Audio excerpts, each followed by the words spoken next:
Hey everyone, Bruce Eckfeldt here. Thanks for checking out our YouTube channel. Make sure that you subscribe and turn on notifications so we can let you know when the next video is posted. You can also check us out at eckfeldt.com for more great content. With that, let's go check out the video.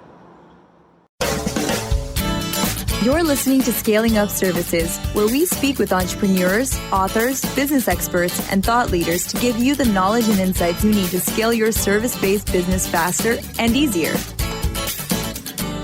And now, here is your host, business coach Bruce Eckfeldt. Welcome, everyone. This is Scaling Up Services. I'm Bruce Eckfeldt. I'm your host. And our guest today is Daniel Marcos. And Daniel is co-founder and CEO of Gazelle's Growth Institute. And I'm excited for this. For those of you who know the Gazelle's community well, the Scaling Up community well, the Growth Institute is a key part of that community. And so this is where we're going to learn a little bit about the offerings and the services, and we're going to learn how it was founded, and we're going to learn about Daniel and his role. So with that, Daniel, welcome to the program. Bruce, thank you very much. Yeah, so let's start with you. Let's because you're an entrepreneur. Not only are you helping entrepreneurs be better entrepreneurs, but you're an entrepreneur yourself. What was your background, and then how did you get into the Growth Institute, and why? Why found the Growth Institute? So I've always been an entrepreneur. When I was a kid, I sold T-shirts and skateboards and everything. Indeed, I had an aquarium when I was like 9 or 10. I divided with a wall my parents' garage. And half of it I made in my aquarium. So you're a contractor and entrepreneur. That's correct. So I did a lot of things.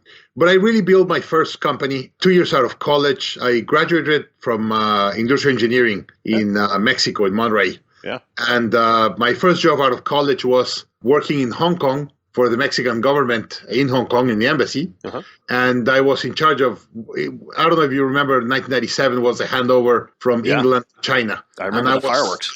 That's correct. I was there, and I was the Mexican responsible for the Mexican delegation going that year to Hong Kong. So it was a very cool thing. And after 2 years doing that, I resigned. And back then was 1998, 1999. All the kids were making millions in the internet. And I said, I want to do my first $1 million company. Uh-huh. So I resigned, came back to Mexico, and I started the first financial website for the Mexico stock market. Okay. And I had no idea. I was 24 when I did that. No idea what it was really to be an entrepreneur. Yeah. But got really lucky. It was internet time. We raised a bunch of money, like $70 million. Nice. And we grew crazy, 1,200 employees, operation 9 countries. It was a very, very amazing story. Rocket ship. Yeah. And I lost life. I lost, I was working 18 hours a day. Yeah. I was sleeping in the office. I remember I slept at the office probably once a week for 2 or 3 years. It was crazy. And I realized that entrepreneurs, we make companies because we want to be free, or we are asking for freedom, financial freedom and decision to take or whatever we want to do. And the more we grow our companies, the more we become slaves of our companies. It is ironic how that happens. Yeah. we do this to kind of have all this control, and we end up like losing it. Everything. I remember with my wife, she's like, you cannot even go on vacation. I was like, no, I'm sorry, I can't. But we're growing so fast, and I had so many projects and demands that it was hard. Yeah. So after that, I had to take some time off. I took a year off to travel the world. I had some money in the bank after we sold it. Yeah. Was just married, no kids. So I took a year, almost a year and a half away, traveled with my wife, and then went to do an MBA. And by the way, this is a key thing. I hired in this company a lot of Harvard and Stanford MBAs. Yeah. And I was a kid with barely college, and I really finished college by pure luck. Not because I studied, and I was really bad in college. And then I was hiring all these Harvard kids, and they were talking all this jargon that I felt very uncomfortable. Yeah. And so I said I had to do an MBA myself to know what these kids are talking about. Yeah, to speak, yeah. Yeah, and I did it. And I had a lot of fun. I went to Babson, supposedly the best entrepreneur. Yeah. For MBA for entrepreneurs. Yeah. But it was great for critical thinking and friendships and like kind of see a map of the world. Uh-huh. But I learned very little tools or things to help me grow my business. So even though I had a great time, I was very disappointed on the tools and how the MBA did not prepare me to be an entrepreneur again. Yeah. It is fascinating. I think that one of the key things I find in the MBA programs, it can be a lot of kind of theory and practice, but the actual practical skills of running a business, managing people, stuff like that tends to be kind of glossed over. I mean, it's not you get your MBA and you're ready to start your first business. It's really not set up to do that. You go to school for 2 years, get all these data and knowledge without knowing what you're going to do after. Yeah. And then you get out and you're trying to go back to remember and you don't remember anything. Yeah. So for me, coming out of a Mexican university and wanted to do business international, I think it was very important to have this stamp of a U.S. college like Babson. Yep. But really, looking backwards, it didn't give me a lot of tools that I needed. So that's a big key of why we're doing Growth Institute. Yeah. And then after that, I did a mortgage bank. And here's another key lesson. Back then, the two trends that were really big in the U.S. was Hispanics and housing. Okay. So I went and did a mortgage bank for Hispanics, for undocumented Hispanics. Interesting. And it was a disaster. What did you learn? What was the takeaway? Why was it a disaster? So we closed in 2008 because of all the financial crisis. Yeah, okay. But when we closed, I called all my investors. We did this meeting to kind of decide if sharing the company. And one of them asked me, hey, why you want to shut it down? And I explained to him all the business response, right? Yeah. And then he said, but why you would close it, you, Daniel Marcos? And I said, because I hate my job. Yeah. I said, what do you mean you hate your job? Like, you invite us, we put money because of you. Yeah. That's a big statement. Yeah. That was a big statement. And I said, you know what? I realized that I came from working from the internet, that I was working with the brightest kids in a city. And then I went to real estate. They usually have the other opposite. Yeah. The people with the lowest standards. Yeah. And I hated my job because of the people I was around. Yeah. I was not challenged. And my amount of time that I spent chasing people because they were lying on applications, and it was crazy. Yeah. So that was a huge wake-up call for me, because I did a company that the trends told me was the right thing, but I hated it. Yeah, it wasn't in your heart. It made sense to your brain. Wasn't in your heart. Yeah. So that was big. And the thing of the standards of the people in the industry was a huge wake-up call for me. Yeah. And that's why I came back to the internet and innovation. And that's my group. That's the people I want to spend my days with. Yeah. Yeah, that's I think is an important note just on, getting that culture right, for individuals. I mean, just, whether you're the founder or you're becoming a key exec or a middle management, just making sure that you have a good cultural fit to the company 100%. And to the industry. 100%. And you cannot imagine how happy I am with my team today. Yeah. It's just like I'm so proud of every one of my members. And back then I was not. Yeah. It was sad. Yeah. But okay, so I did that. And then it was interesting. I closed the company, lost all my money. I was almost $1 million in debt. Yep. It was a really, really low point in my life. And Vern called me and said, hey, I met Vern 10 years ago when I hired him as my coach. And he called me and said, hey, I've never been able to build a practice in Latin America. Why don't you help me do this and become a Gazelle's coach? And I said, no. I don't even trust myself to be an entrepreneur. And you want me to coach other entrepreneurs? That's never going to happen. And he said, that's precisely why. Because you went through such a hard moment in your life that you want to make sure that never happens to anyone else. Yeah. And I became a coach back then. And in 3 years, I was coaching. Indeed, my last year when I was a Gazelle's coach, just being a Gazelle's coach, I slept outside of my house 250 nights. Wow. It was crazy. Yeah. So I was doing in revenue, it was an amazing year. Yeah. But I had no life. Yeah. The cost can be high. The cost was very high. Yeah. So I went to Vern and said, I'm out. I already got confidence again in me. I have some money in the bank. I'm going again out to be an entrepreneur. Yeah. And he said, what do you want to do? And I said, I want to do this, Growth Institute. Yeah. I said, I love it. Let's partner. Let's do it together. And I was originally going to do Growth Institute for Latin America, just in Spanish. Oh, yeah. Interesting. And Vern said, no, let's do it worldwide. And I was like, Vern, in my own, I don't have it. When you do your BHAG, you have to have these 3 circles aligned. And I have them very well aligned for Latin America. I have it very unaligned for the US or international market. Yeah. And Vern said, no. If we partner, I will definitely align it if I'm part of the team. And I said, perfect. And that's how we created Growth Institute. That's great. And so now talk us through the Growth Institute, because I guess what was the original vision or what was the original intention, and how have things kind of developed over time? So all of this started in a trip that Vern did to Poland. He went to train a Polish company. Owned by an American, and he went and gave scaling up workshop of 2 or 3 days. And after that, they said, hey, so what's next? And he said, you have to learn top grading. He found that there was a weakness they had or in a hiring system. And they tried to bring Brad Smart, and they couldn't do it because of cost or something like that. Yeah, prohibitive. So Vern went and recorded Brad Smart and did a video series of top grading. And all the 1,000 or so employees of that company saw the videos. So that's how it all started. How can you bring thought leaders to mid-market companies in a price and format that makes sense? Yeah. And then that's when the internet was starting to grow. And I told Vern, hey, you have to do this online. And he always said, yes, I'm going to do it. I'm going to do it. He never did it. So he said, okay, finally, I have someone that could execute it. Yeah. Let's partner and we'll build it together. Delegate. but here's a big thing that Vern did. And if you've been following Vern's growth, he's always been very successful as a thought leader. Always. He's an amazing thought leader, an amazing think person. But when his business started to grow is when he started partnering with entrepreneurs. Yeah. And if you see Vern's businesses today, he has 4 or 5 really key partnerships, and all of them are with entrepreneurs. Yeah. People that went EO, YPOs, that went to Birthing of Giants and Gathering of Titan and all that. Yep.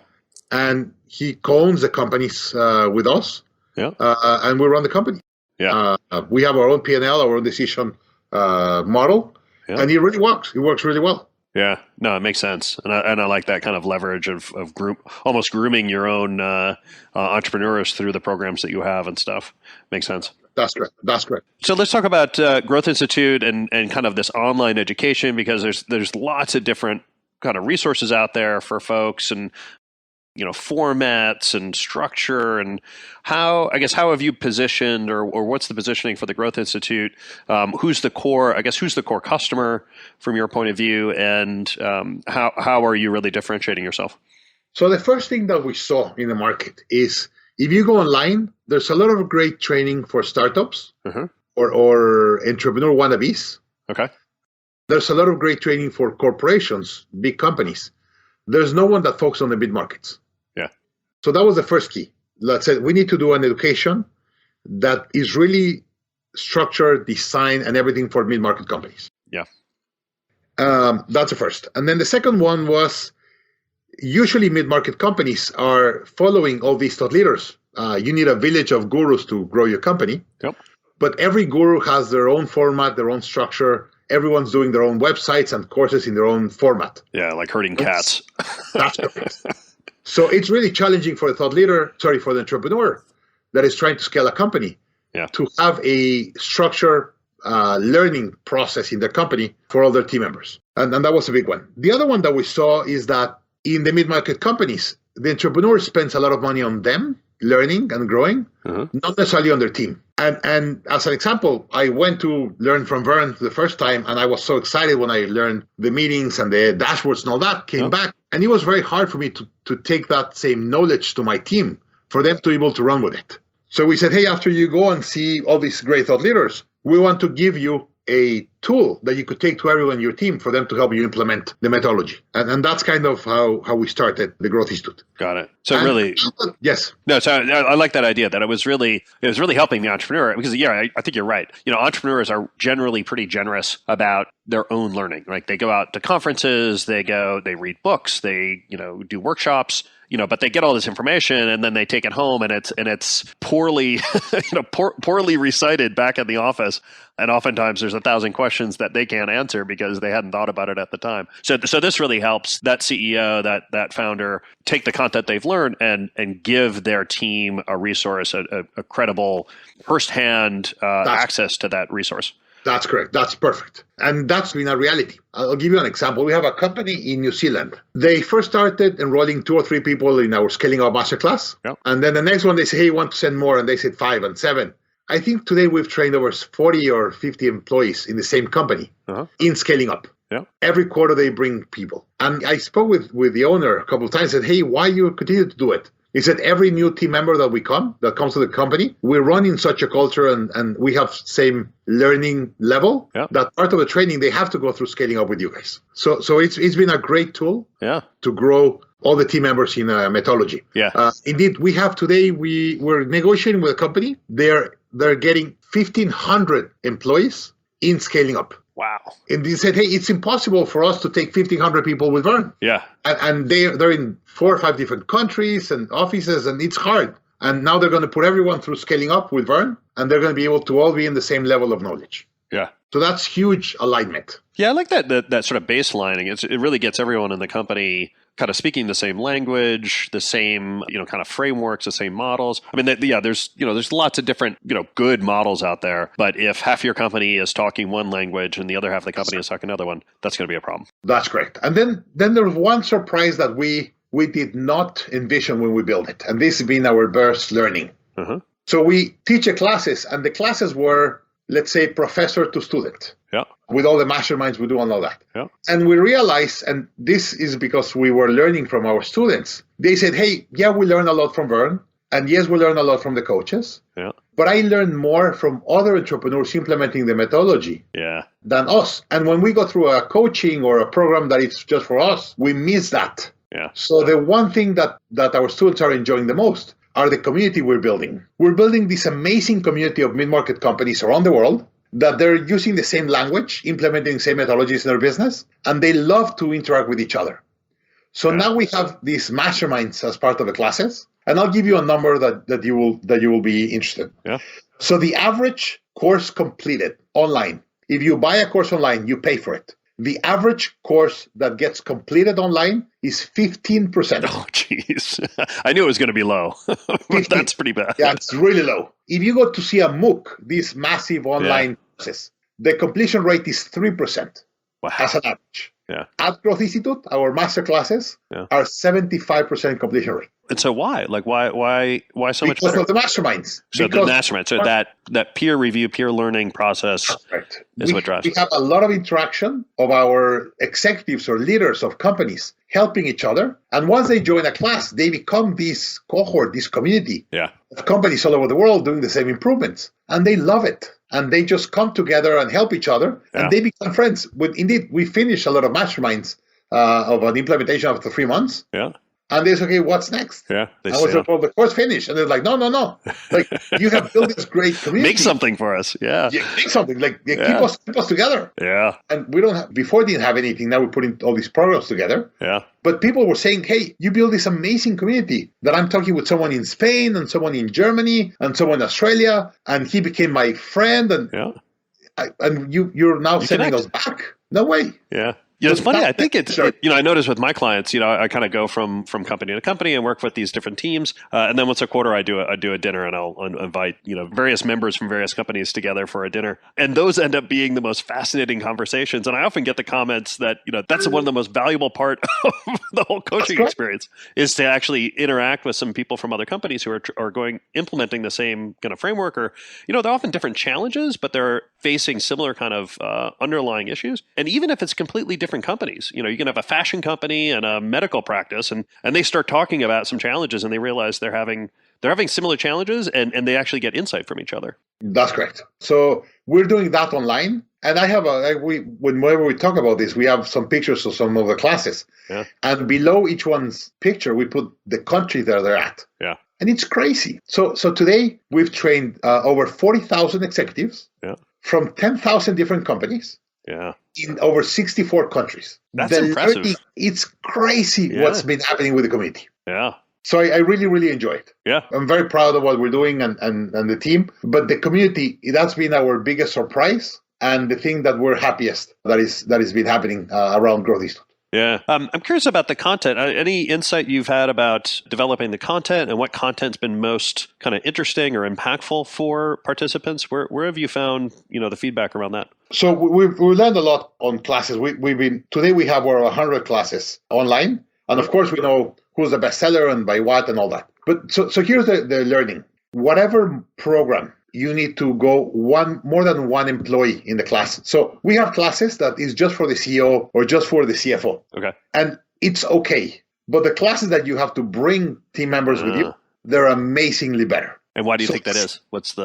Because the CEO wants to take the class with the teams. Yeah. But most importantly, after they finish the class, then the implementation is much faster because you have your team members. Yeah. And I'll tell you this as my personal story, and then I'll relate to the students. Sure. So when I learned first about scaling up, and it was called Rockefeller Habits back then in MIT, I came back and I told my team, hey, this is amazing, let's do it, and everyone was like, this guy's from the moon. Like they had no idea what I was trying to explain to them. Yeah. So one day I said, I'm done. I tried to convince my 3 partners and they were not getting it. So I wrote a check of $5,000 and put it on the table and said, guys, I'm paying for the trip. Let's go to San Antonio to take this class.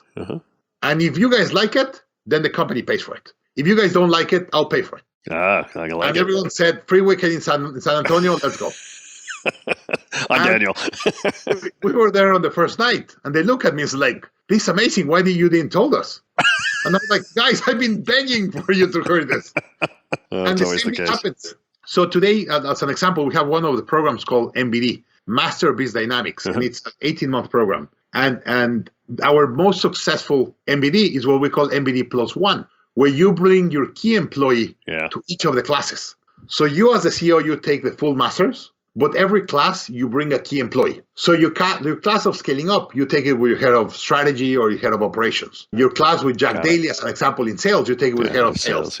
So every key employee, you bring it to a different class. The CEO and the employee take the class together. They implement or they design what they're going to implement. And then the employee goes to implement on their own. So we've heard this from entrepreneurs. They said, my implementation after seeing a class has gone through the roof. Yeah. Because now I have all my team members helping me implement. Yeah. Well, I would imagine there's a little bit of shared accountability on that too. Like if you're gonna take the class with someone else, it's like, well, now you've got to have someone watching.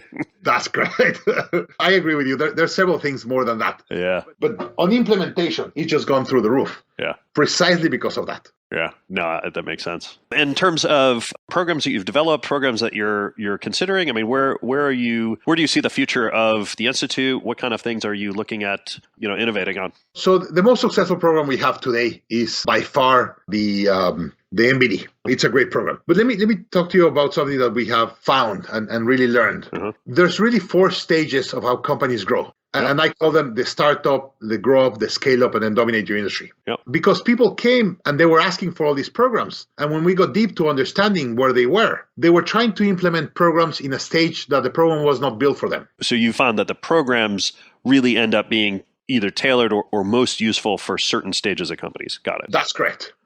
And that's been a really big learning for us. Let me just kind of walk you through a couple of ideas. So for me, stage 1 to 5 employees, your most important focus is product development, really validate your business model. And there you have to understand the market dynamics and who are the competitors, prices, pricing, what products is your client really going to pay for? Because when you build a business plan, you have all these assumptions. And here's where you're validating your assumptions. And then here's the 2 things that we've learned. In this stage, the most important is learn marketing as a communication channel with your potential client, for you to tell them what you want to sell them and for them to tell you if they want it if and they how want much to buy it or not.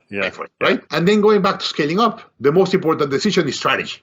Because that's where you have to validate your business model and really design a strategy that makes sense for growth. So stage 1 is just focus on strategy. Stage 2, what I call a grow up, it's 6 to 15 employees. And the most important thing there is sales. Bring cash to the company. Now you have all these fixed expenses. And if you don't feed your employees or feed your organization, it's going to die. So no matter what you sell, you want to get cash in. So all the programs that we teach there, it's about cash flow and leadership. Because on the first one, you were an entrepreneur, you were doing everything with everyone. Now you have to start leading. You have to be able to delegate and be able to define direction. Really manage the team, manage the people. But really understanding that the company is not about you, it's about them. So we give a lot of programs about leadership and about cash. So this has been the best learning for me. When we are able to talk to an entrepreneur, we really get deep in understanding who they are and where they're stuck. And then give them the program that makes sense based on their stage and their stuckness. But we have found that based on the amount of employees, they usually have the same kind of complications or problems. That's why we've been able to define this. And then the last thing around this is we have found that there are, of course, there's some stages, but within the stage, there's some competencies that you and your team have to develop. And then designing the competencies and around the competencies, building products makes sense. So as an example, there's the 4 levels of the stages. And then there's what we call the 6 competencies that you need. Strategy, execution, culture, leadership, sales, and marketing. Got it. And we're putting together all the courses based on the stage, based on the competency, to really be able to tailor a program that makes sense for you. So you can really dial in the content and the topics and the learning goals for each stage of the company in each of these boxes. So you're creating kind of this map of competencies and level, which makes a lot of sense. Entrepreneurs, we talk to a lot of other entrepreneurs, and we said, hey, I read this book. This is great. Read it, right? And people read it, and they're not ready, or exactly. This is not what they need, and they made a mess in their businesses. Yeah. So it's very important to continue learning, but it's very important to learn what you need at the moment. As entrepreneurs, if we get a new idea, we want to implement it by yesterday. Yeah. And it's not necessarily what you need at the moment. Yeah. So that has been our biggest learning in these last 5 or 6 years doing training. Yeah, I think that makes sense. I've certainly found, as a coach that, I've actually sort of bifurcated my the way I engage. And if there are less than 25 people or so, for me, it's really much more about kind of coaching the CEO around strategy and team development, kind of getting them to the point where they need a leadership team. And then honestly coaching them through that process of putting together a leadership team. Because once you do that, really what the skills, your tactics, your approach has to become quite different once you have a team around you that's going to be executing on these things. You're no longer directly managing, you're no longer, tinkering with products, you're not sitting there writing code, you're not necessarily meeting with customers, or you're not trying to sell customers anyway. And that's a big jump. And I not all CEOs or not all, founders really become CEOs that way. And I can imagine that's a lot of what these stages kind of help clarify is, look, that's why I call stage 3 the scale up. Yeah. Because that's when you scale. On stage 1 and stage 2, you're preparing your company to scale. Yeah. You try to scale on stage 1, stage 2, you're prematurely scaling, and you're going to spend a lot of money wrong because your company is not ready. Yeah, you're going to burn through a bunch of cash. Yeah. That's correct. So for me, stage 3, you have 16 to 250 employees. Yep. And that's when you start building leaders of other departments. Yeah. And that's when scaling up makes massive, massive value for you. Yeah. So I usually don't teach scaling up to companies of less than 16 employees. Yeah. So what you said that you coach first the CEO on how to build a team. Yeah. I think you nail it. That's exactly what they have to be focused on. Yeah, and it's tough. It's not an easy process. And the other thing I find is not every team is the same. I mean, it really kind of depends on the CEO. It depends on what they're exceptional at, what role they want to play, what kind of CEO they want to be, what kind of market they're in. I think that's part of the whole kind of discovery process for a founder is going through that journey and sometimes getting it wrong, or learning a little bit during the process, but recovering quickly. And I'll tell you something that the founder will like. Yeah. Usually, what we have found is that wherever the founder of the company is strong, that becomes the most important weakness of the company. Yeah. Let's talk a lot about that a little bit more. Why is that? I would agree, but why is that? So imagine you said, hey, I'm really great in sales, right? Yeah. But because you feel you're so great, you will never hire a great sales agent because you said you could do sales better than anyone. But when do you really have time to do sales? Yeah. Never. So you never dedicate the right time, and then sales become a really big problem in your company. But we just don't see it in sales. We have people that said, hey, I was working the other day with an insurance company, and the owner was really, really good designing insurance plans for companies. Yep. But because he loved to do that, he took all this time on making them, and he was never selling. And the company was dying because of lack of cash. Yeah. But he hated the sale. He said, no, I hate the sale. I just want to do the plans. Yeah, but no one was selling good for him. And whenever he said, okay, I'll do the plans, great. Then he was so busy selling that he was never building the plans. And he was building the plans in 10 minutes and making wrong decisions on the plan. Exactly. So that's a big issue. I see this. I see this in tech a lot, where we'll get a technical founder, a technical CEO who, is brilliant, and they're probably the smartest one in the company. The problem is that that's not their job, right? As CEO, they should not be, head of technology, head of product development. And here's where I believe Michael Gerber got it right. Uh-huh. You said the technical founder had issues. Yeah. So Michael Gerber says in their E-Myth, he said, in every company, there's 3 mindsets you need to dominate. The technical mindset is doing the guy that does the work, the programmer and all that. Yeah. Then the person that does the administration. And administration is boring, but it's extremely important to be able to build an organization. And then the third one is entrepreneur, the ones that goes and sell and makes rain. Yeah. If you don't have the 3 mindsets, then it's a disaster. So usually you're very, very good on one of them and you're lousy on the other 2. Yeah. Or you're boring. You get bored on the other 2. And that's a big problem for the company. Yeah. The other one I find is that oftentimes it's kind of caught up in ego, and I often kind of give a copy of the ego as the enemy to these folks. Where it's basically like if you identify. If your self-worth, if your self-value is focused on your ability or your prowess as a technologist or as a designer or as, being able to do that one thing, it's really hard to let that go. And if you haven't kind of become self-aware enough of that and allowed yourself to say, hey, you know what? I don't need to be defined that way, and I can let someone else be the best person in the company in this thing. Until you get to that point, that often can be kind of a stuck that's much more about a mindset, sort of situational stuck. And I think that's another one that comes up a lot. Oh, and we're so weak as entrepreneurs. Oh, yeah. We believe we're the center of the world. Oh. Well, we have to. I mean, and that's the irony is like we have to at the beginning of the company. Like we have to have this almost delusional view of the world and a view of our value to get the company up and running, because otherwise nothing will happen. But that exact thing that made it so great in the beginning actually starts working against us at that stage. So, and here's talking about stages again. Yeah. So after we define the 4 stages of the company, we define how the entrepreneur has to evolve from entrepreneur to CEO. And in the start, he has to be an entrepreneur and do everything and do the 3 hats and everything. Uh-huh. And then on a grow, you have to be a leader, but you lead one-on-one. And then when you're a scale-up, you have to be a leader of leaders. You have to be growing other leaders, making the company about them, and just creating this great first line of defense.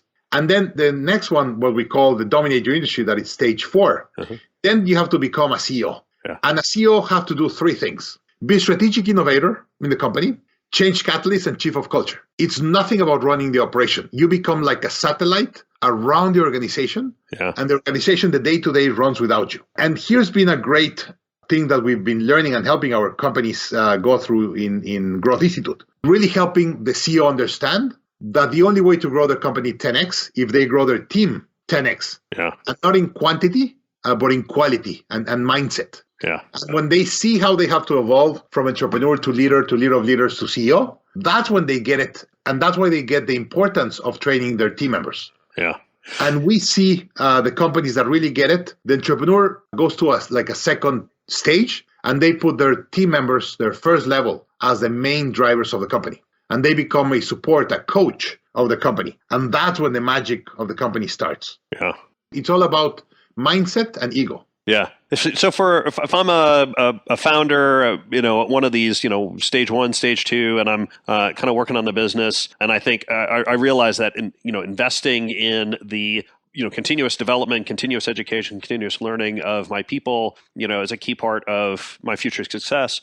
I see, tools like the Growth Institute or resources like the Growth Institute for, kind of content and structure and materials is one piece. What else do forward-thinking company founders, leaders need to do inside the organization to create this kind of continuous learning, continuous evolution kind of culture in there? What are some other good practices that you've seen successful companies put in place? So you have to pass your DNA. You have to, as the founder, kind of train your team on the way you think and the way you see the business and it evolving. In the Growth Institute, we have a program we called Scaling Up Club. Uh-huh. That we have over 100 courses for a very small membership. I think you can get up to 100 employees for $7,000, and there's a program like for 2,500 for 10 employees, something like that. And you get like 100 courses, and you have to read or learn with your team members. Yeah. What we've seen the most successful entrepreneurs do as passing their DNA, they see one of the courses that they like,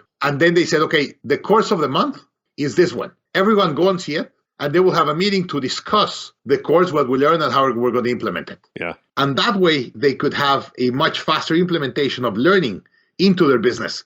And they're really passing their DNA. So as an example, we have a class on pricing with Herman Simon. Yeah. You saw that at the summit.